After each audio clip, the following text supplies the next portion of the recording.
And in this periodic table, I'm covering 99 and 95 with some of these higher ones in there, but is everybody able to drink? I'm just sitting here waiting for somebody to introduce me. Are you ready to go? Yeah, one that I did the last one. Because Where's my beer? my beer is there. Bring me my beer and coaster, darling. Yes, sir. I mean, yes, Yes, yo, no, it's very good that you call me sir. Sir, yes, sir. Like the old days with Charles, yeah. Introduce whenever you'd like, bud. Okay. You guys want? We'll have more time that way. Yeah, if anybody wants to ask me questions. Oh, you're gonna do it. Romney! Hey! Ladies and gentlemen, our feature this evening is none other than the host of Cafe Gallery, Janet Kuypers, and she is a professional performance artist as well as a professional publisher. She has been a publisher and editor of Scars Publications since 1993. That's over 19 years. Wow. 19 years.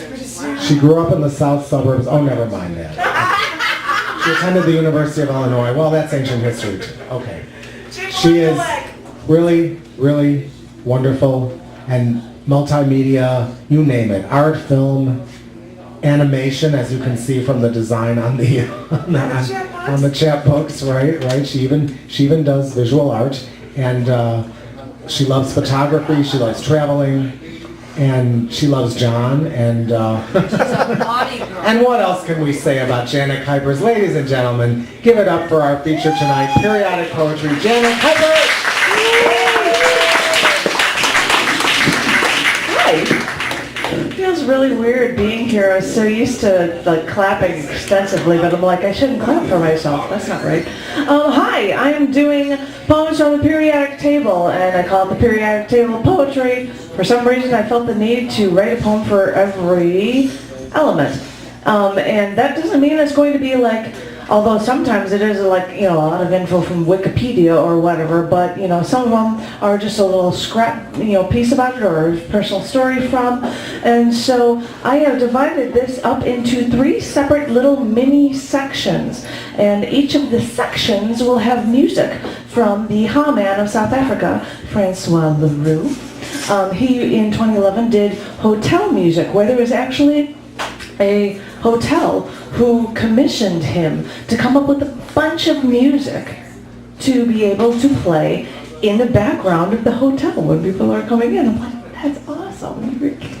And I think John and I were having a discussion, and I was like, he said once, you see all these buildings are going to just be destroyed one day. And I'm like, well, your music's not going to be around either. But then he said, well, what if the world collapsed? But there was a hotel and it was playing his music. Then you'd feel bad for it. So he's a phenomenal musician. So that music's going to be in the background of each of these 3 different parts. I don't know what else to say. This first section, I think, was called For War and Country. And that would be because we have to talk about our love for our country and our desire to get into war, it seems, half the time. And the first one, see if I can cue this up, ta-da, would be number 99, if it says it on there, on the periodic table, and that is Einsteinium. That seemed like a good one to pull off, It's a right? man-made one. Is it? Oh, yeah. Starting at 95. So Einstein understood that everything was relative. Why did he have to worry about brushing his hair or changing out of his pajamas when he was busy grappling with the foundations of physics? And once he fathomed the relationship between matter and energy, once he understood the interconnectivity between matter and energy, he suddenly understood, after this Jewish physicist left his homeland in Germany, that Hitler and the Third Reich could be working on an atomic bomb, converting so little matter into so much devastating energy. At this time, he understood the need for Roosevelt to create this weapon so the Germans wouldn't destroy us. The gravity of his discovery in the hands of evil men weighed him down. And even months before he died, Einstein wrote that although the devastation in Hiroshima and Nagasaki seemed unfathomably horrific, and he regretted writing that letter to Roosevelt, his justification was a threat of Germany. When he wrote that letter, he still had to appeal to Roosevelt that yes, to save us from Germany, this weapon needed to be created. Knowing about his torment and making this decision to ask for the creation of the atomic bomb makes it so ironically beautiful that after scientists discovered an element after the first explosion of a hydrogen bomb, they named the element Einsteinium after the physicist. How ironically beautiful. Einsteinium is a silvery white radioactive synthetic element with a high fission rate, like the atomic bombs Einstein first knew of when fearing his homeland enemy. But because of the short half-life of all isotopes of Einsteinium, all primordial Einsteinium has decayed by now, and beyond its nuclear creation, there's almost no use for any isotope of Einsteinium outside of basic scientific research. Which makes me think of the life of Albert Einstein, I suppose. For although Einstein worked at odd jobs for years until he was a patent examiner, his mind was only good at one thing, doing not so basic scientific research, solving scientific fundamental puzzles. If only he had the time to study the puzzles long enough.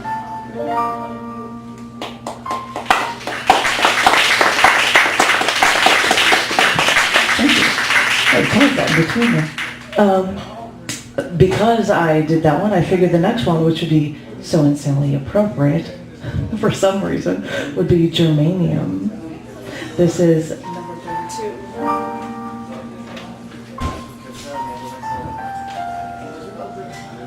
Because the planet Neptunium was recently discovered, Winkler in the late 1800s decided to name the new element he discovered Neptunium.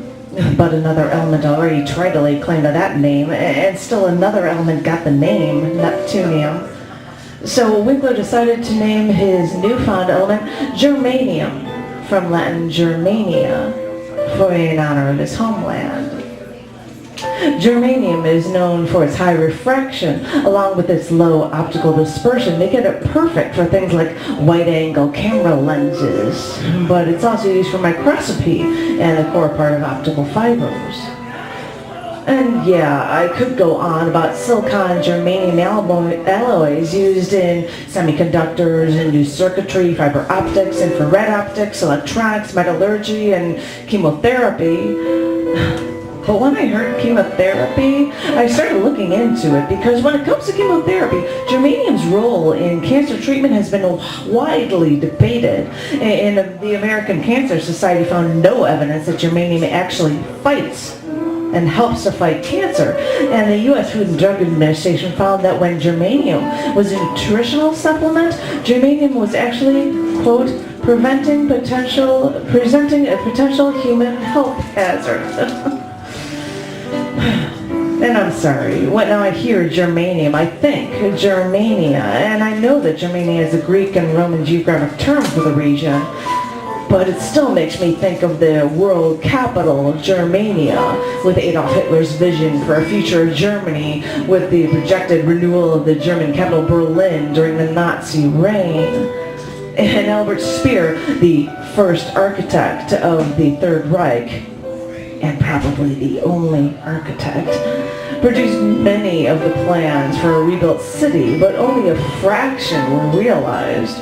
The Berlin Olympic Stadium in the 1936 Summer Olympics was built. Speer also designed a new chancellery with a hall twice as long as the Hall of Mirrors in the Palace of Versailles. But the second chancellery was destroyed by the Soviet Union in 1945, and almost no other buildings planned for Berlin and Hitler's Germania were ever built.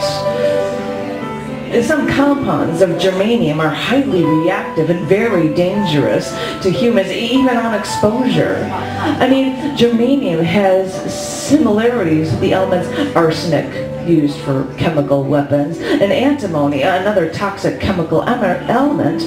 So maybe it makes sense that I can't help but equate it with Hitler's plans that followed mass genocide.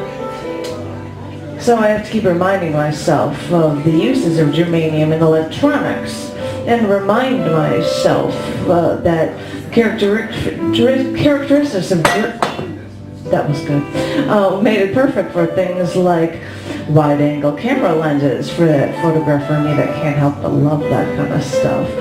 Because although germanium may have some very bad connections, it can also do things to help us out so much in our lives as well.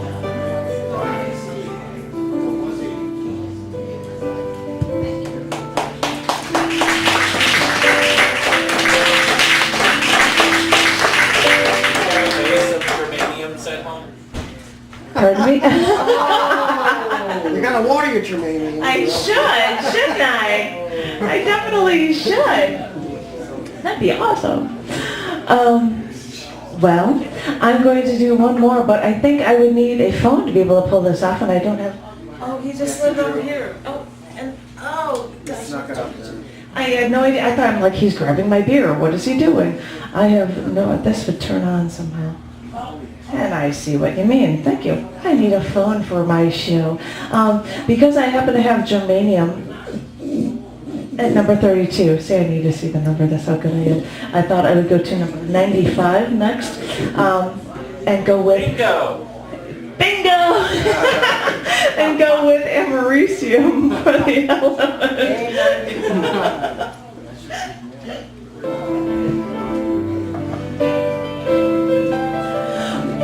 When I heard there was an element named Americium, I thought, what scientist felt possessed to name an element after the United States of America?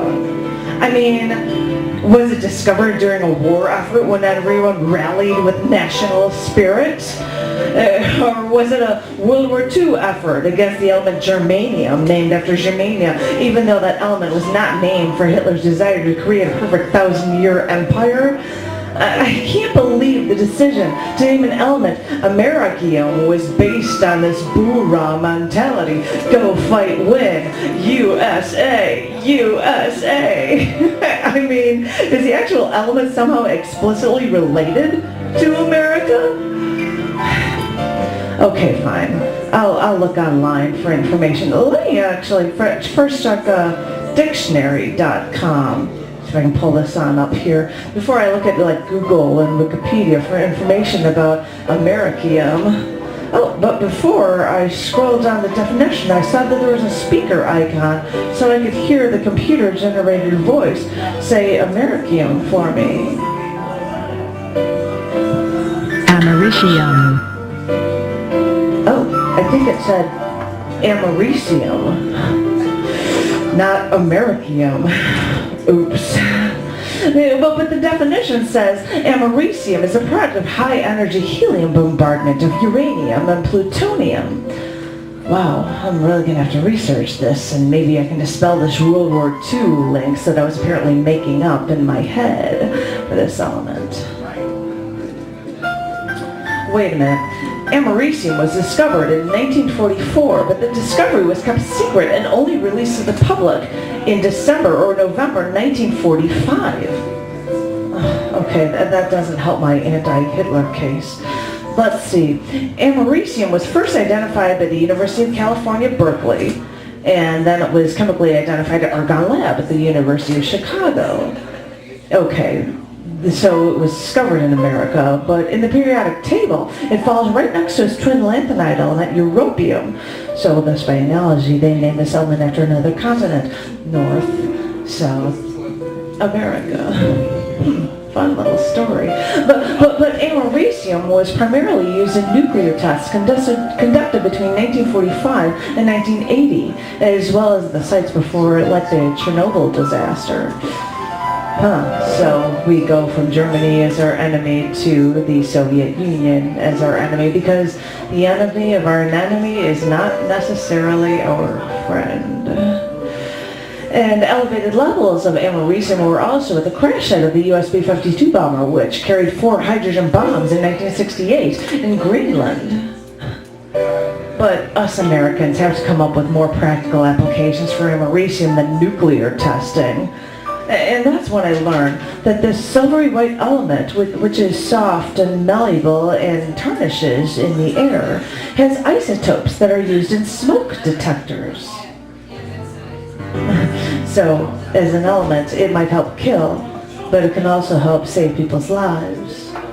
Well, I guess, in a way, that's like America, too.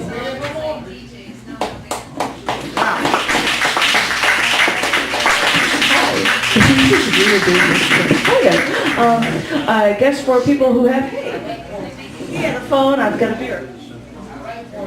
I guess for people who happen to have chapbooks or whatever, you just saw one part of it. We will go to the next part, which I believe I called Life, Death, and the Universe, because that's pretty much what the 3 different poems cover. And that next one that was on the list, was number 7, which, and 007, which, as I said, these are poems. They're not necessarily learned things about all of these elements, so you can't get everything out of this, but this one is nitrogen. Shake it, not stir. Me? I feel like I need it. What did you just say? Shake your nuts. Is there anything wrong order on this?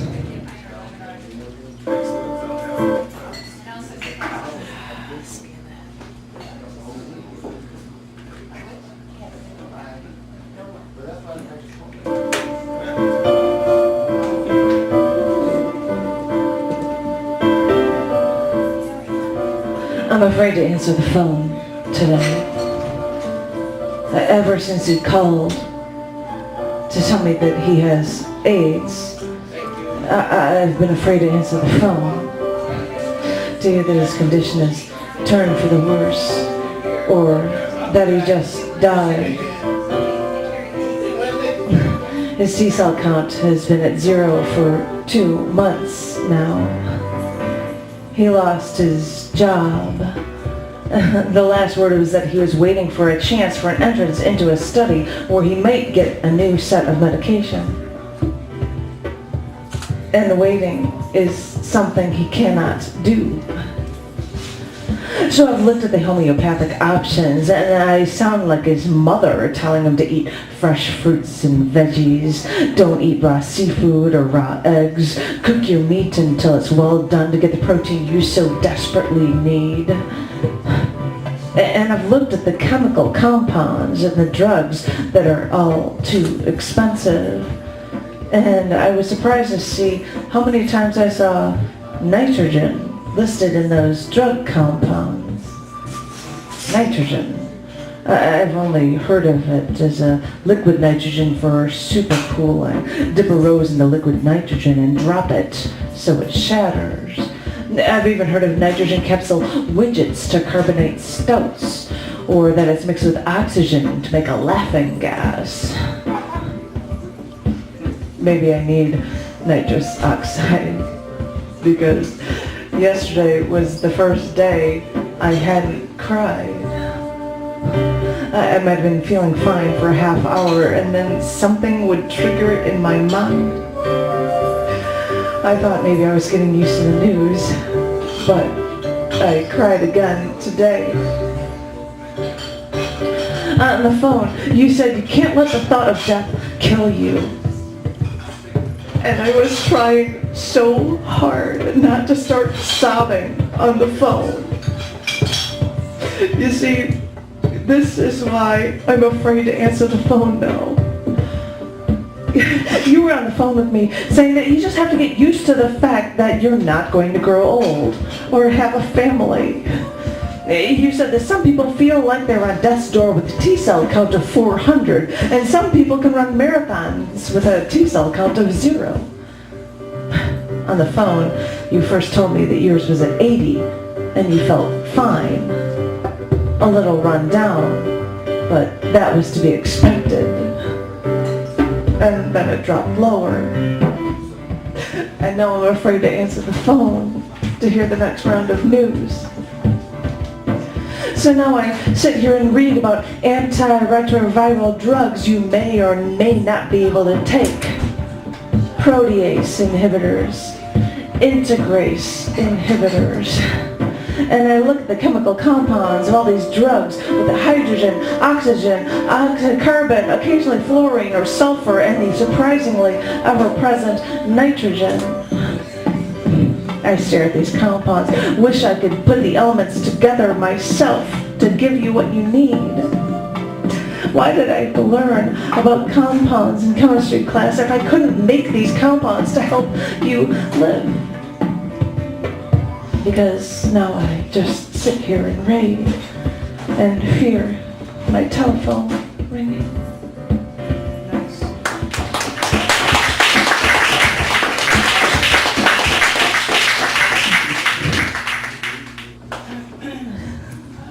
There I go with my emotions. Now I just want to try to keep someone alive to wanting them dead. This is number 34, and as I said, this isn't a lesson on everything about the element. This is selenium.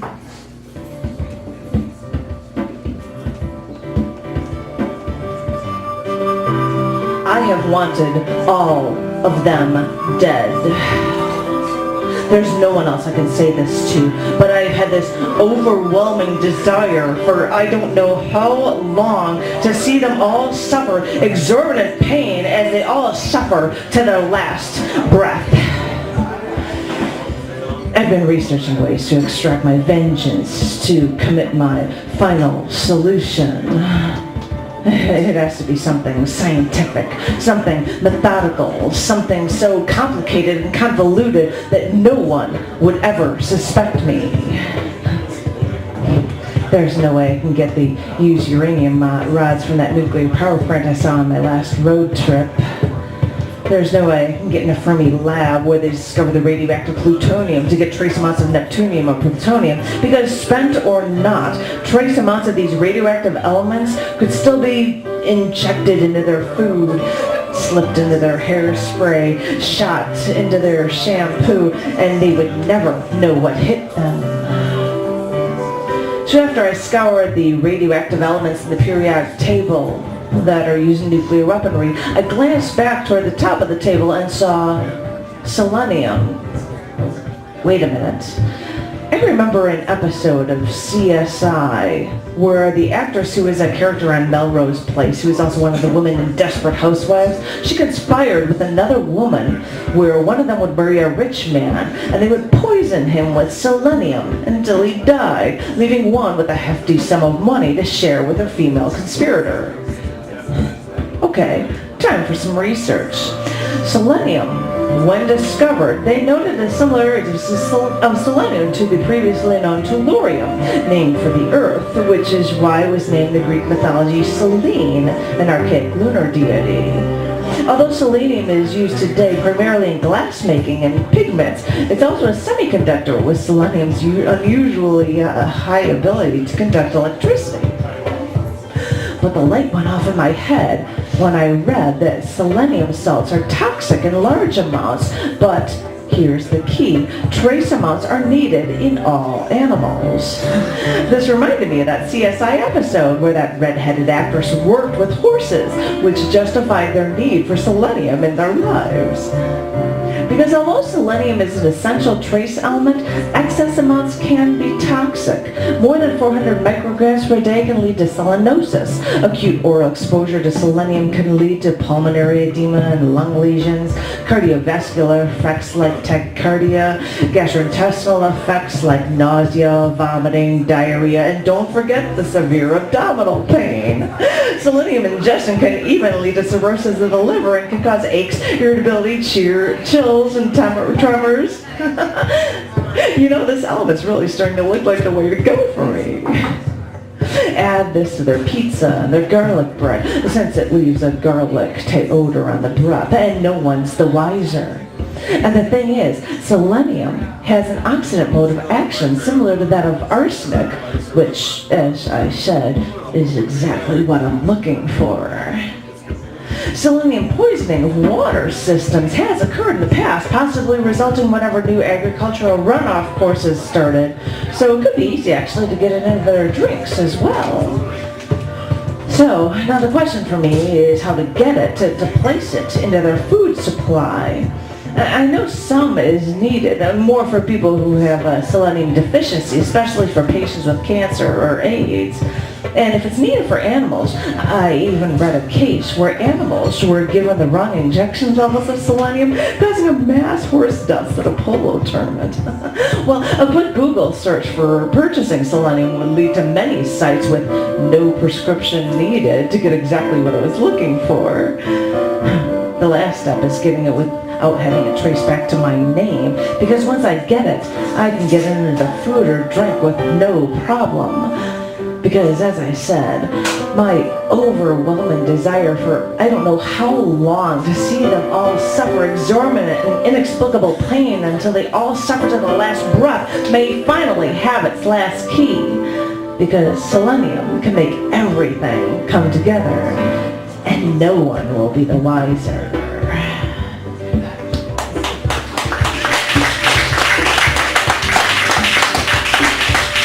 I'm enjoying the music.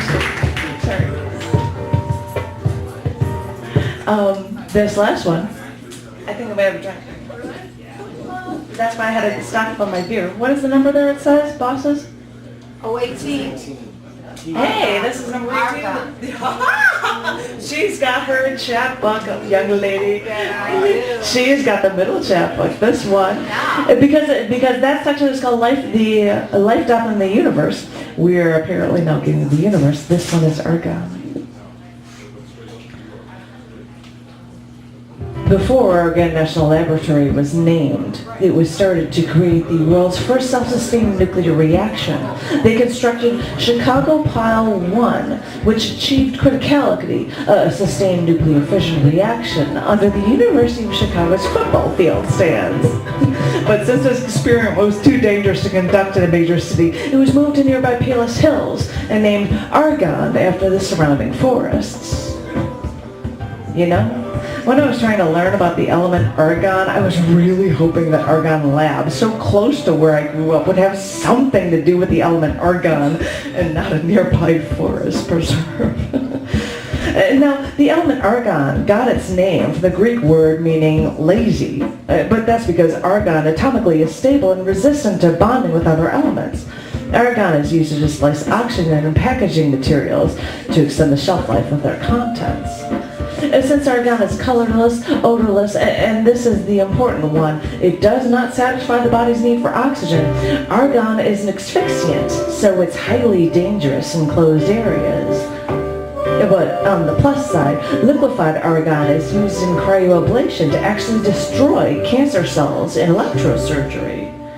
And argon can be used to make lights look like blue, and if you add a little mercury, you can make it look more like an electric neon blue. I wonder if argon's blue light looks anything like the night sky, because the cool thing about argon is that liquid argon is used as a target for dark matter searches. The interaction of a hypothetical WIMP, a weakly interacting massive particle, a scintillation light. Yeah, all the science just getting to me. You know, okay.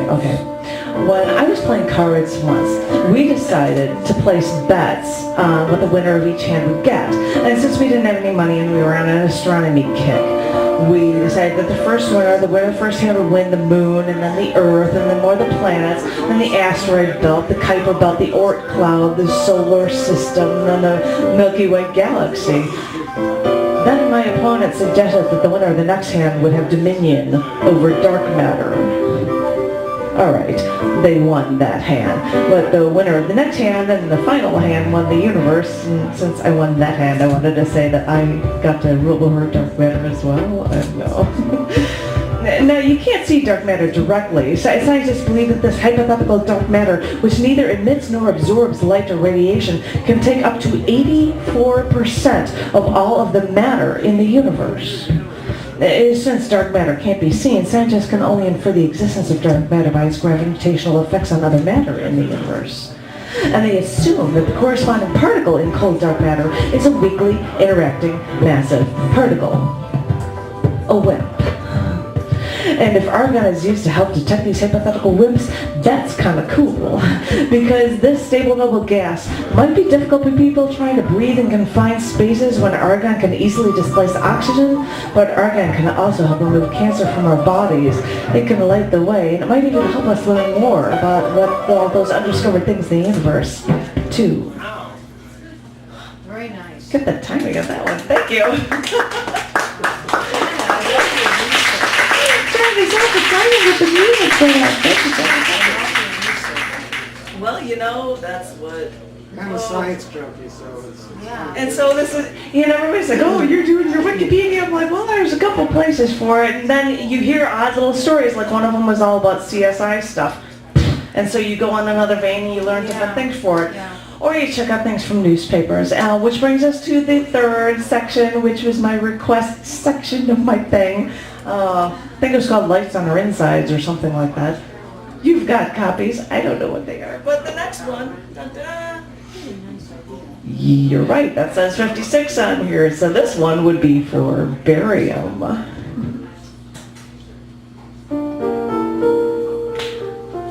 As Christmas approaches, I get my glass ornaments out for decorating the tree.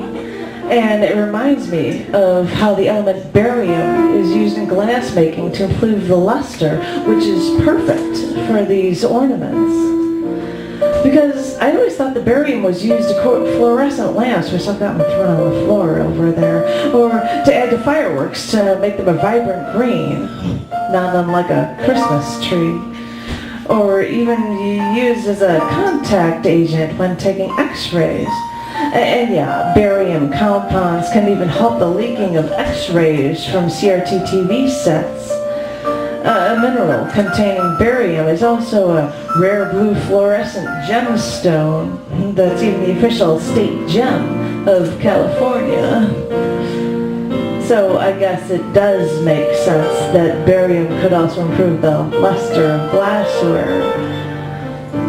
But when I looked for more information on barium, that's when I read in the New York Daily News and the Daily Mail that a Tennessee woman was actually being poisoned by her doctor husband with barium. This woman, living on Lookout Mountain, was suffering from a mysterious illness for months until she found out that her physician husband had been poisoning her for 5 months by putting barium in her morning coffee. Wow. So I suppose having a little barium in your system once or twice in your life for x-rays won't do you in. And the element barium can add luster to glassware or give an intense green in fireworks, coat fluorescent lamps, or stop x-rays from coming to you through your TV screen. The element barium can even help doctors see better in x-rays to help someone's life. But don't put it in your morning coffee every day, because if you're giving some too much of an otherwise seamlessly good thing, it can also be what kills you.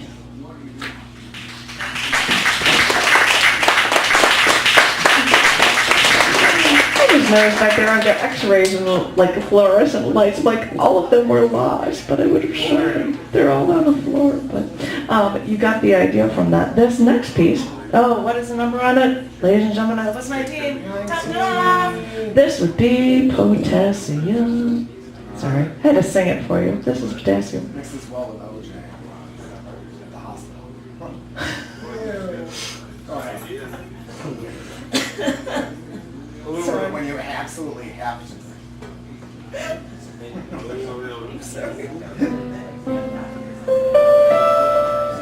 Every once in a while, in the middle of the night, I wake up in massive pain as one of my legs convulses, and it feels my legs in a vice grip as my muscles cramp at me defiantly until I attempt to stand on my floor and try to battle that pain and hold on to my bed frame until that pain actually ends.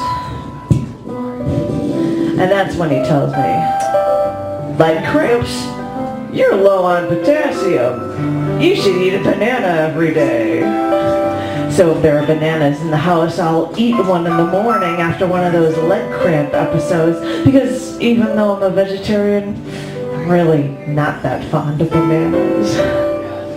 So then I have to remind myself, you need potassium, and bananas are apparently high in potassium. But wait, I take a multivitamin daily. That has to have all the potassium I should ever need. So I read the label of my multivitamin jar, scan for potassium, and see that it only has 2% of the USRDA. Wait a minute, that doesn't make sense. So I look for potassium supplement jars. As a rule, they don't exist. At first glance online, potassium hydroxide is available if you fill out a hazmat waiver form. And besides, potassium hydroxide is used for livestock, and potassium chloride is an ingestible for pets. And that's when he tells me, oh, they don't sell supplements of just potassium as a rule because it's toxic if you take too much. So since it's a health risk, they don't sell it.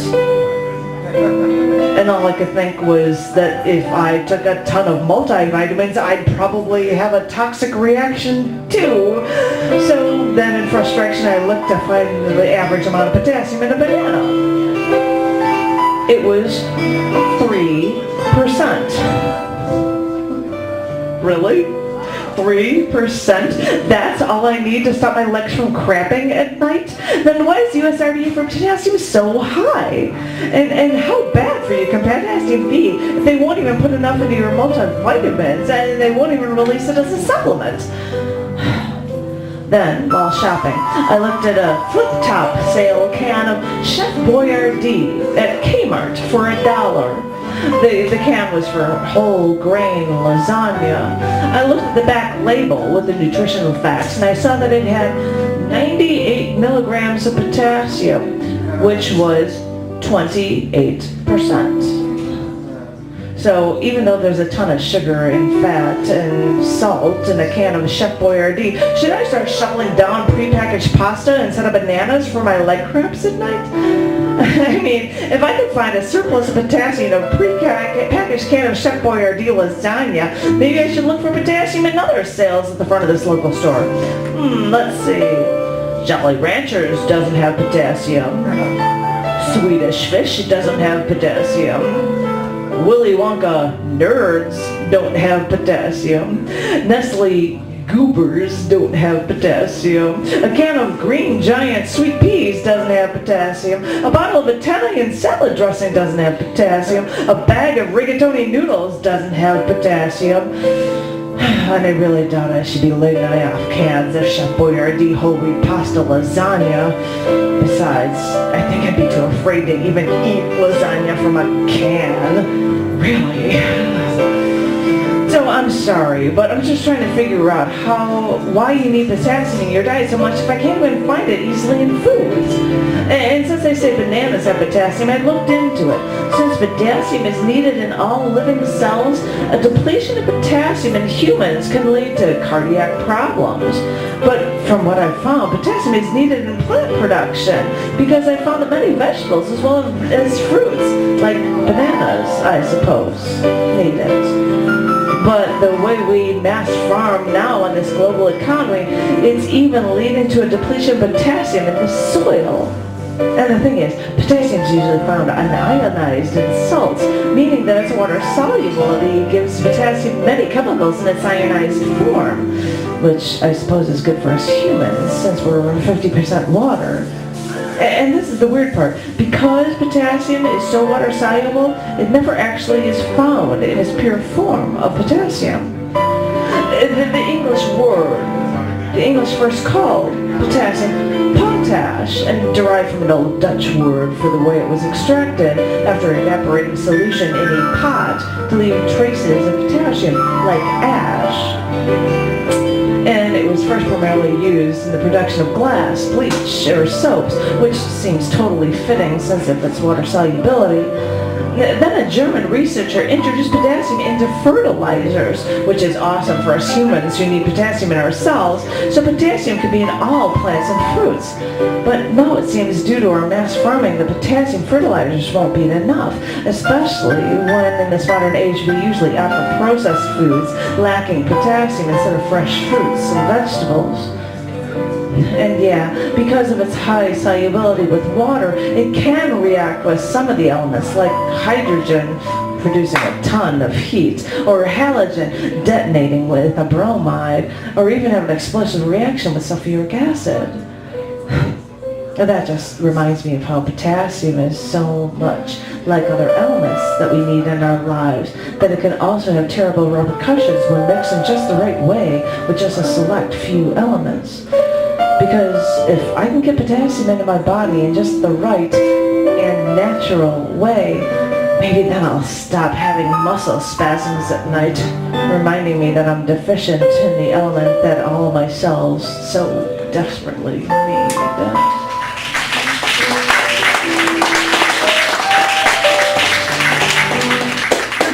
Thank you. All right. Well, ladies and gentlemen, boys and girls, I think this would be my last one. I know you're all sad, but I'm going to be one of the many poets that will be coming in December for the... Oh, I can't even remember the name of it, but I think half of you are reading it, and I'm sure you were.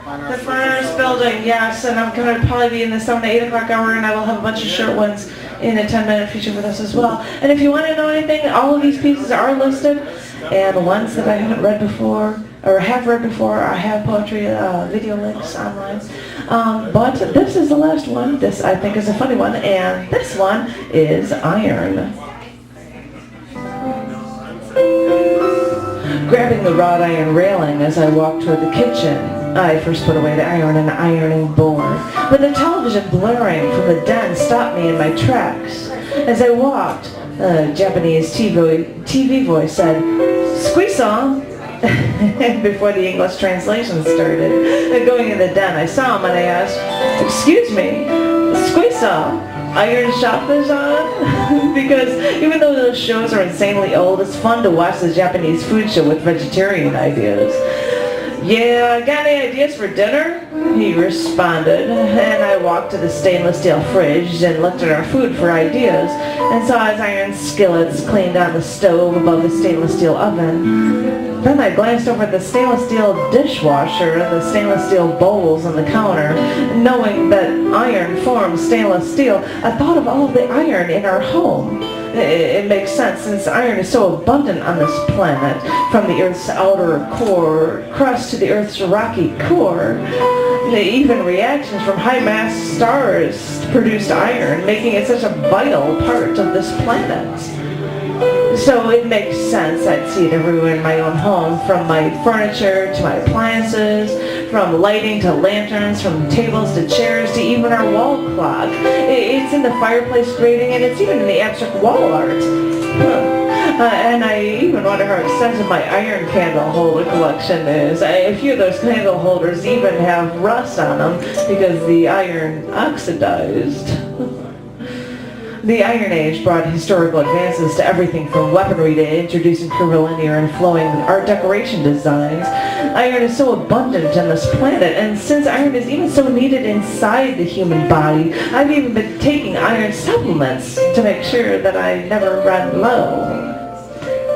And from the micro to the macro, and since I love astronomy, so the high-mass star productions producing iron, scientists even believe that because of the existence of iron in the formation of our solar system, an iron isotope energy release may have led to the differentiation of asteroids after their formation 4.6 billion years ago. And from the creation of our solar system to the insides of our bodies, it makes sense why we humans have such an iron will, with such a metallic element coursing through our veins. I finally walked back to the den with a few pumpkin seeds to snack on. We could have a spinach salad, but I started cooking some lentils for the beans. And if you wanted, we could use a steel wok, and then we can cook tempeh and add artichokes, unless you wanted to use some broccoli. Since I had iron on my mind, I tried to pick the most iron-rich foods we had before I added. And what spices are they using on Iron Chef? We can come up with a really good meal tonight if we play our cards right.